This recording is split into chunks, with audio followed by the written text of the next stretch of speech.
Arsenal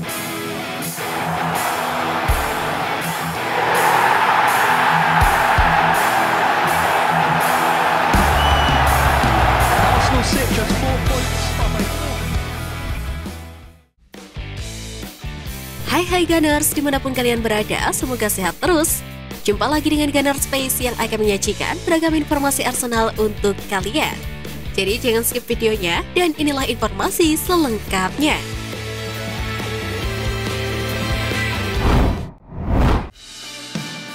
Respon kecewa pertandingan Arsenal versus Chelsea diundur.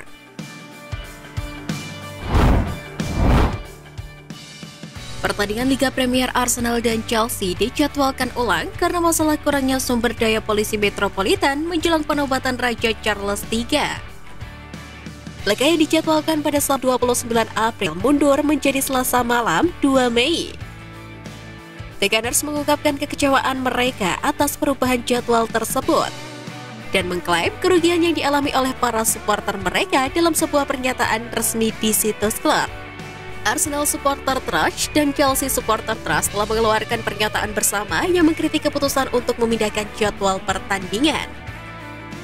Sementara itu, pertandingan terdekat Arsenal adalah melawan West Ham United pada pekan ini, tanggal 16 April malam pukul 20 waktu Indonesia Barat. Kemenangan juga akan menjadi harga mati untuk Arsenal yang tengah mempertahankan posisinya untuk perburuan gelar.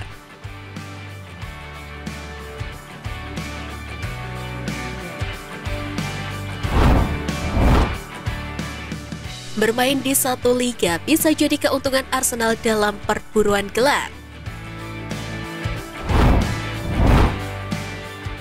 Manchester City dan Arsenal sendiri akan menghadapi laga penentuan di Stadion Etihad, tepatnya pada tanggal 27 April. Setelah saat ini City telah memepet Arsenal dan memiliki satu laga tunda. Menurut legenda Arsenal Lauren, saat ini Arsenal lebih punya keuntungan dibandingkan Manchester City. Sebab The Gunners hanya fokus bermain di Liga Inggris, sementara The Citizen masih bertarung di Liga Champions. Apalagi mereka punya tekanan untuk segera meraih trofi tersebut, yang sejak kedatangan Pep Guardiola masih belum sanggup mereka gapai. Lauren melanjutkan bahwa tersingkir dari ajang Liga Eropa bisa menjadi skenario yang tidak buruk bagi tim Meriam London.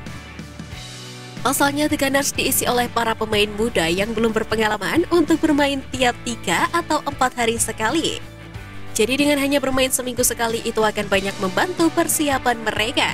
Semoga saja hasil terbaik bisa diraih Martin Odegaard dan kawan-kawan.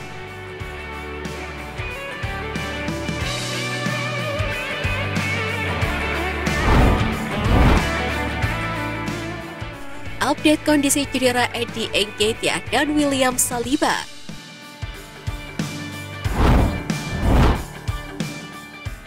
Eddie Nketiah telah kembali berlatih penuh dengan Arsenal menjelang pertandingan Liga Premier mereka melawan West Ham setelah 41 hari absen cedera pergelangan kaki. Namun kondisi William Saliba masih diragukan. Meskipun tidak ada indikasi apakah Nketiah akan cukup fit untuk dimasukkan ke dalam skuad untuk pertandingan pekan ini. Namun kembalinya sang pemain memberikan dorongan untuk perburuan gelar mereka, setidaknya meski turun dari bangku cadangan. Sedangkan untuk William Saliba masih belum ada kabar, meski sempat ada rumor bahwa dia juga bisa masuk ke skuad untuk laga melawan The Hammers. Saliba tidak berlatih setelah mengalami masalah melawan Sporting Lisbon di Liga Eropa pada 16 Maret. Dan Rob Holding diperkirakan masih akan melanjutkan perannya karena ketidakhadiran Saliba.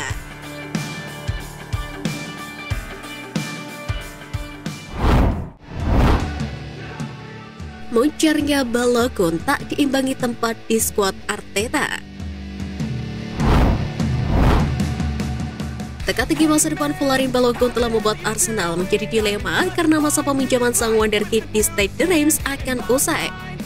Kembalinya Jesus telah memberikan dorongan positif bagi Arsenal. Begitupun dengan Nketiah yang dikabarkan telah pulih dari cedera juga mempengaruhi prospek kembalinya Balogun. Balogun saat ini dipandang sebagai salah satu striker muda dengan prospek paling menjanjikan. Kontrak Balogun bersama tim London Utara itu hanya tersisa 2 tahun dan akan berakhir pada akhir Juni 2025 mendatang. The Athletic melaporkan bahwa sikap Balogun turut dipengaruhi oleh fakta bahwa terdapat tim-tim besar yang tertarik pada dirinya.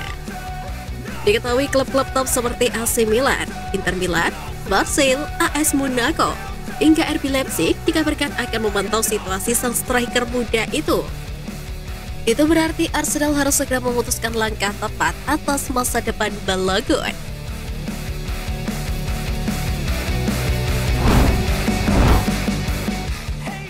Arsenal melancarkan manuver Youri Tielemans.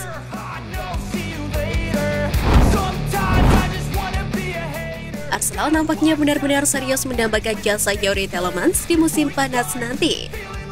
Tim asal London Barat itu dilaporkan sudah bergerak untuk mendapatkan jasa sang gelandang. Dilansir dari Football Insider, Arsenal belum menyerah untuk mendapatkan jasa Tielemans. Laporan tersebut menyebutkan bahwa sejak awal Mikel Arteta tidak mau menyerah dalam perburuan itu. Dia tahu gelandang Leicester City itu punya kemampuan di atas rata-rata.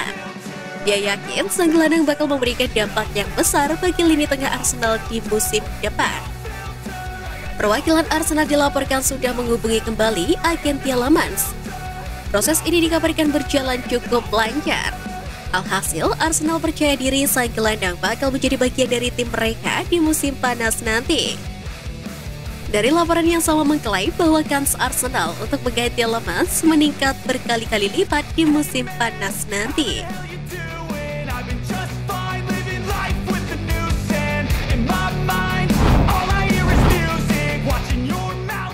Arsenal kembali minati incaran lama.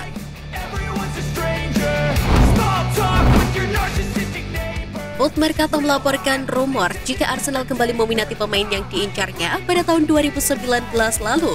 Sosok tersebut adalah Wilfried Zaha. 4 tahun lalu The Gunners menginginkannya, tetapi tawaran 40 juta pound sterling yang disodorkan nampaknya terlalu kecil untuk Crystal Palace. Namun saat ini nampaknya Arsenal tidak perlu khawatir tentang biaya transfer untuk pemain berusia 30 tahun itu, karena dia akan meninggalkan Crystal Palace pada akhir musim. Meski begitu, Arsenal tak sendirian. Mercato juga mengatakan bahwa Borussia Dortmund dan Bayern Munich mengawasi Zaha. Zaha memiliki 6 gol Liga untuk Palace musim ini, tetapi saat ini absen karena cedera pangkal paha. Zaha memiliki 89 gol untuk klub dan telah menunjukkan bahwa ketika dia benar-benar fit, dia bisa menjadi pemain yang menakutkan.